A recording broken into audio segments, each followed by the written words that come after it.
Selamat pagi semuanya.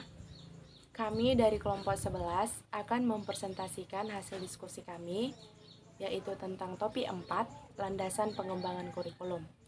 Sebelum kami mempresentasikan hasil diskusi kami, terlebih dahulu kami akan memperkenalkan diri.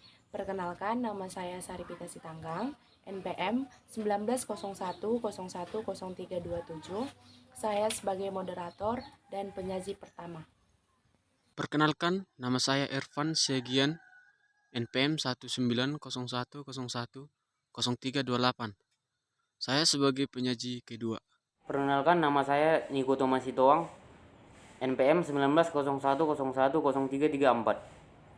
Saya bertugas sebagai penyaji ketiga. Baiklah teman-teman, sebelum membahas tentang landasan pengembangan kurikulum, saya akan membahas tentang A. Pengertian kurikulum.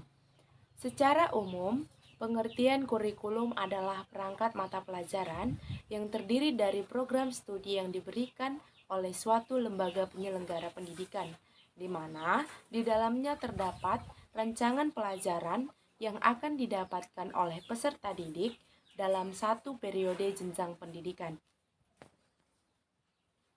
B. Pengertian landasan pengembangan kurikulum. Landasan pengembangan kurikulum memiliki peranan yang sangat penting.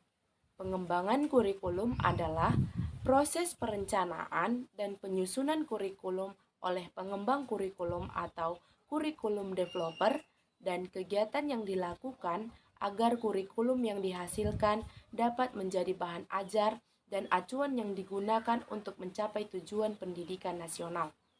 Penyusunan kurikulum membutuhkan landasan-landasan yang kuat, yang didasarkan oleh hasil-hasil pemikiran dan penelitian yang mendalam dan sesuai dengan tantangan zaman.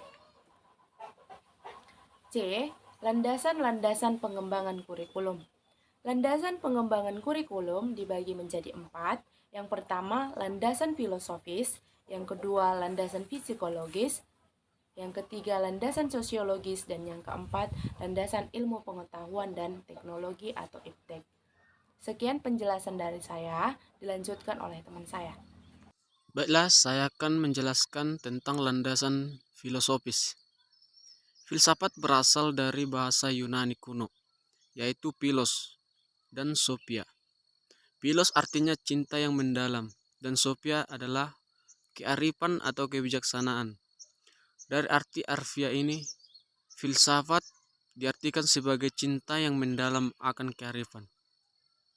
Filsafat memegang peranan penting dalam pengembangan kurikulum. Sama halnya seperti dalam filsafat pendidikan.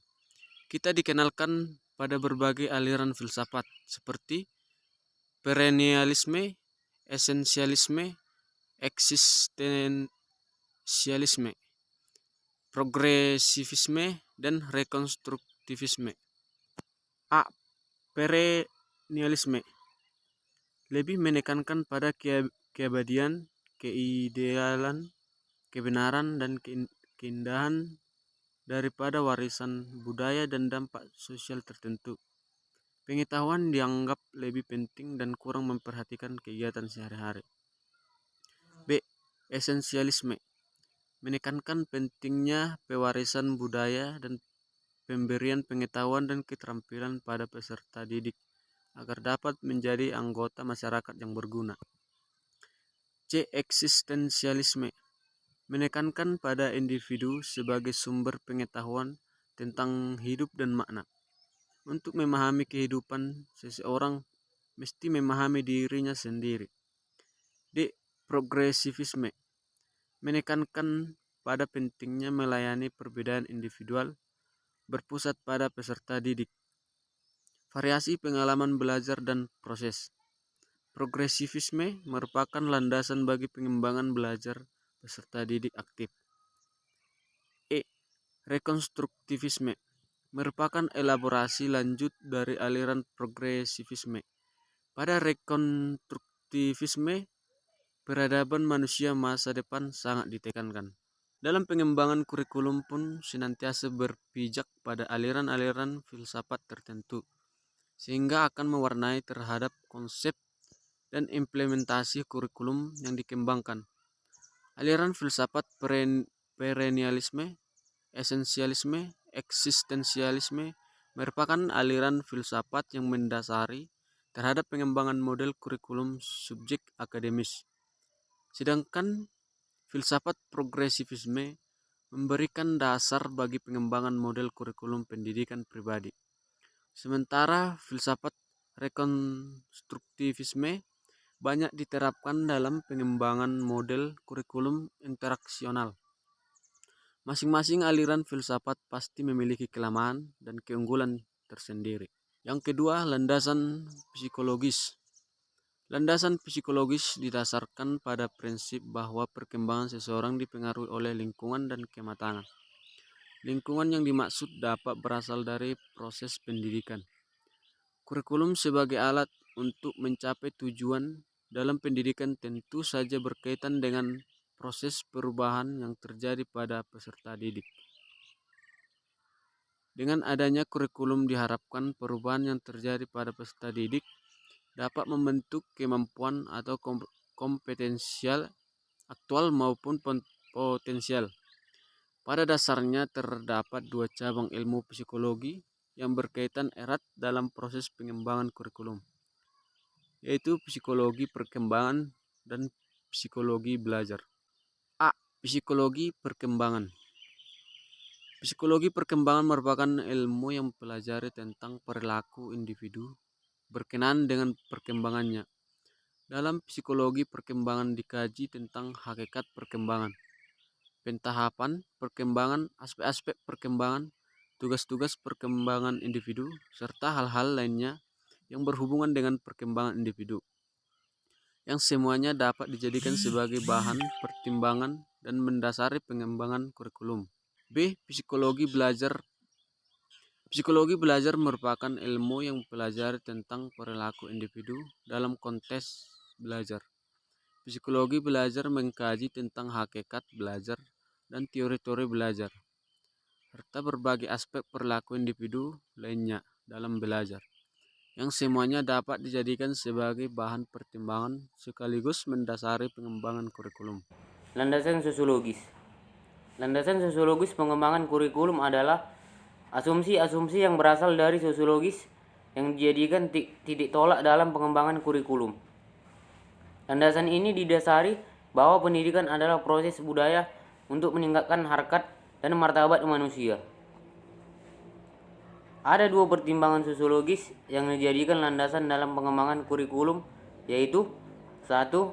Setiap orang dalam masyarakat selalu berhadapan dengan masalah anggota masyarakat yang belum dewasa dalam kebudayaan. Maksudnya di situ manusia yang belum mampu menyesuaikan diri dengan kebiasaan kelompoknya. Kurikulum dalam setiap masyarakat merupakan refleksi dari cara orang berpikir, merasa dan bercita-cita atau kebiasaan. Karena itu untuk membina struktur dan fungsi kurikulum perlu memahami kebudayaan. Karena itu LDI mengutarakan bahwa pengembangan kurikulum harus 1. Mempelajari dan memahami kebutuhan masyarakat. 2. Menganalisis budaya masyarakat tempat sekolah berbeda. 3. Menganalisis kekuatan serta potensi daerah. 4. Menganalisis syarat dan tuntutan tenaga kerja. 5. Menginterpretasi kebutuhan individu dalam kerangka kepentingan masyarakat. 4. Landasan ilmu pengetahuan dan teknologi. Teknologi adalah aplikasi dari ilmu pengetahuan ilmiah dan ilmu-ilmu lainnya untuk memecahkan masalah-masalah praktis.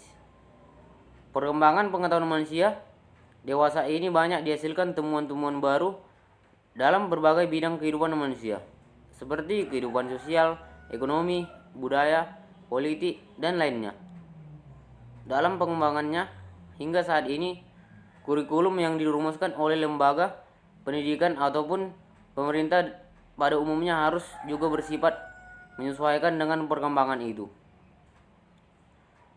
Berikut beberapa hal yang melatar belakangi dijadikannya IPTEK sebagai landasan kurikulum.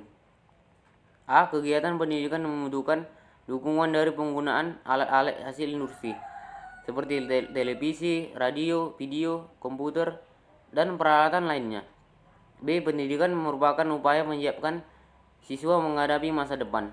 C. Perubahan masyarakat dan iptek yang semakin pesat. Kesimpulannya, dari setiap landasan pengembangan kurikulum yang telah dibahas, maka dapat disimpulkan bahwa begitu pentingnya suatu landasan dalam sebuah kurikulum.